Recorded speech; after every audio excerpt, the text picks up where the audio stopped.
This is Ken Smith reminding you it happened today, July 3rd, but the year was 1608. Samuel de Champlain discovers the city of Quebec. It was on this day, 1775, that George Washington takes command of the Continental Army at Cambridge, Massachusetts. It was this day, 1863. The Battle of Gettysburg will be the largest battle ever fought on the American continent.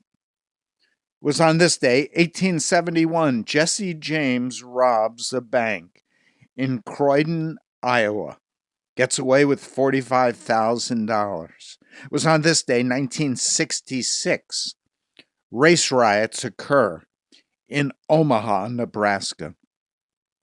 It was this day, 1976, Brian Wilson performs with the Beach Boys after 12 years of being apart.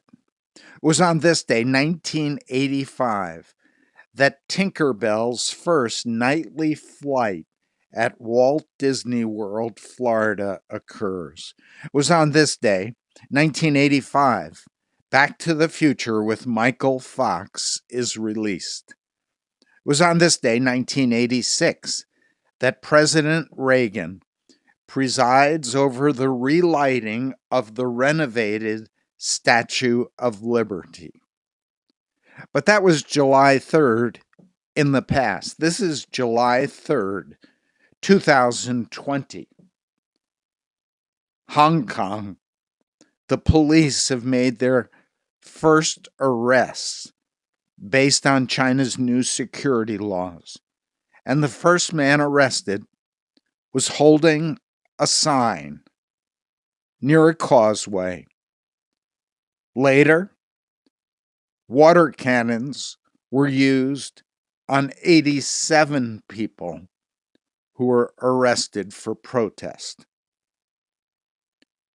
The triple border shared by Peru, Colombia, and Brazil on the Amazon River has emerged as a hotspot with these virus-spreading locations to the indigenous tribes that live in the area.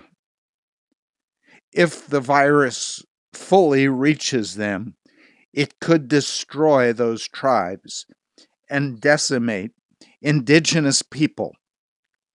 This is a disaster, and it will be a massacre. Not only because of the virus, but because of the official incompetence of those governments. In Peru, it's mostly the church that's filling the gaps of needs. Fundraising for emergency medical supplies, but also the network for social ministry is all coming not through the government, but through the church. Over 200,000 families are being brought daily food baskets, all distributed through the churches. The virus in the U.S.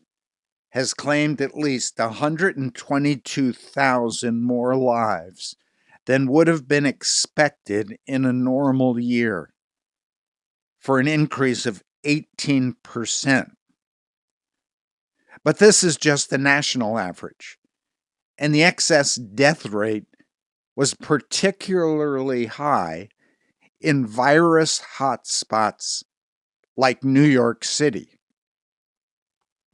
New York City, which buried 3 times more people than normal, and up to 7 times as many during the peak of the pandemic.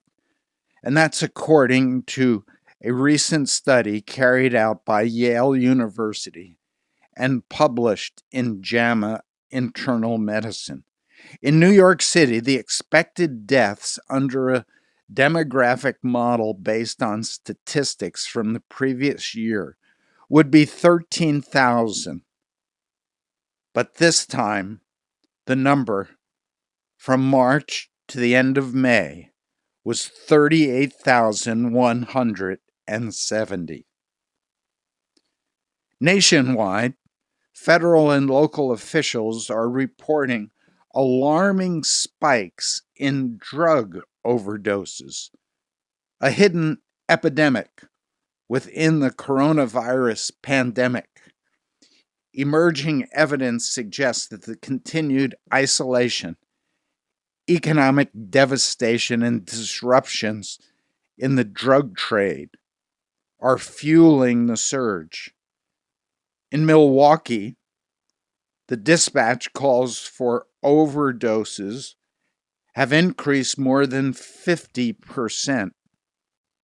Overdoses nationally, though not all of them are fatal, has jumped 18% in March alone compared with the previous year, and then increased by another 29% in April, followed by an increase of 42% in May.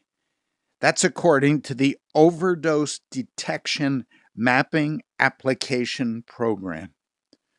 And so there's good news, there's bad news, there is shocking news behind all of this.